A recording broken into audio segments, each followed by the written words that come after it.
Andito kami sa Mazda. Mazda. May bibili si Romar. Ah? Wow. I like that. I like that. Ah? Mag-drive ka. I-try mo. Ganyan yung kay Gil. Romar, ganyan yung kay Gil. Magkano? No? Ah? Black yan? Dito kami sa Mazda. Mazda. Bumili ng wiper. Wiper ba yun? Wiper. Ni Romar. Ate, 10 lang. Ah? 10 lang. Ang mahal pala yan, no? Oo ah. Ano yan? Wiper. Wiper ng sasakyan mo. Magkano isa? 16. 16. Pero dalawa yung binili mo. Oo. Oh. Tingnan mo mga ka-gracious. Yan lang, yung pirasong yan. $36 na. Only rubber ka mo. Yung rubber lang niya. Oo. Pero pwede pa yung frame niya. Oo, pwede pa ka. Ah? Pwede pa yung arm. Okay. Ayan. Mga kaibigan. Papakilay kasi. Ito, ang kapal-kapal na masasabihin na naman ng babae na it's been a long time, sabi niya. Siyempre, kailangan mga 40 buhok ang tatanggalin niya para masulit naman yung $10 na bayad, di ba? Sige, para na mga ka-gracious. Yan. Yan. Tapos na. Nalinisan na ang aking dito sa source of fuel. Ayan, nalinisan na. Natanggal na yung mga unwanted hair. It's $10. Hindi naman niya sinabing it's been a long time. Ganda na. Ayan na, oh. Malinis na uli. Isang buwan yan na hindi ko pinadamuan. Siyempre, kailangan may tumubo pang mga more than 40 na buhok bago ipatanggal palinis. Sayang ang $10 kung lilima lang ang tinatanggal. 1 month yan. Sige, babalik uli ako after 1 month. Ah? Ano no? Parang hindi no. Kaya nga. Oh, yeah. Alam mo. Yan yan ang aking partner na hotel. Dito kami sa Home Hardware. Ayun, si Romar. Nauna na siya. May bibilin kami do. Home Hardware.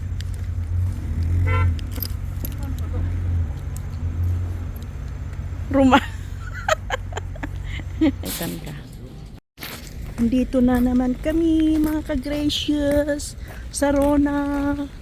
Tingin-tingin lang ng liquidation pang summer, pero wala pa yung gustong bilhin ni Romar. Wala pang nakadisplay yung swing. Gusto niya mag-swing.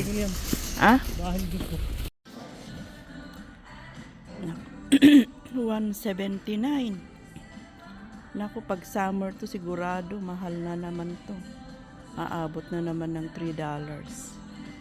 Tingnan ko kung kukuha ako. Ganda to. Ang haba. Titingin ako ng magandang indoor 25.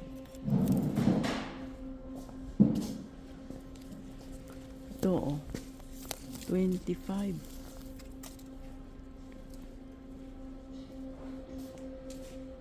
Ayan ito parang kamote, ibang lahi, para siyang kamote. Ayan.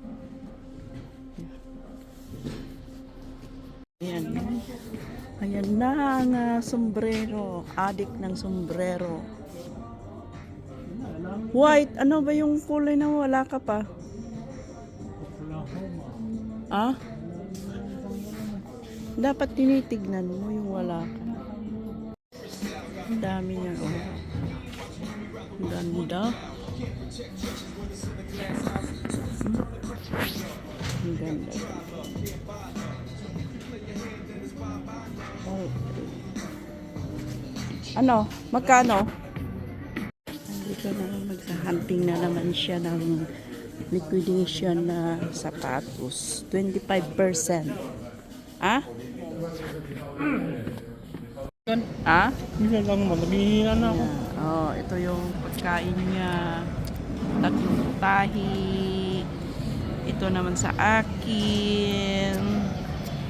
Yan. Yan. Hi, Roma. Ay, Date kami. Date kami ni Roma. Kain. Kakain si Roma na yan kakainin namin. Yum. Kain tayo.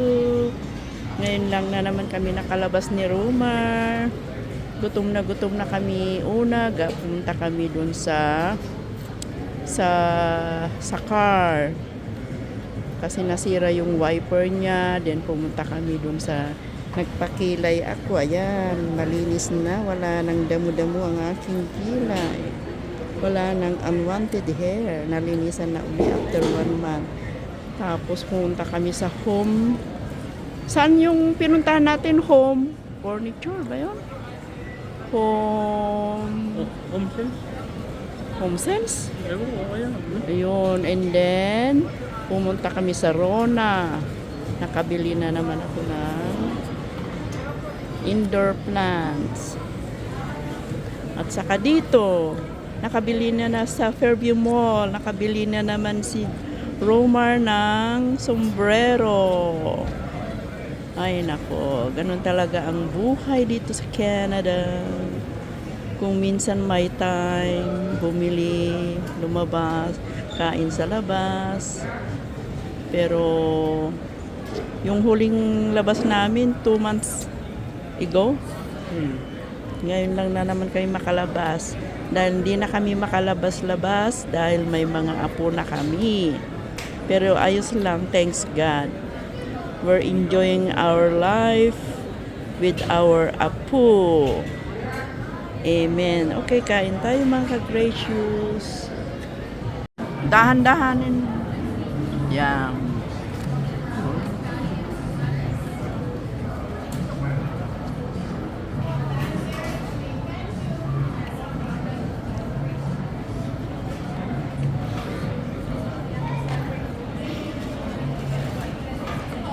Tingin sa kaliwa, tingin sa kanan, tingin pababa. Yan, and then tagalin mo. Maluwag. Puno mo ko na. Uy.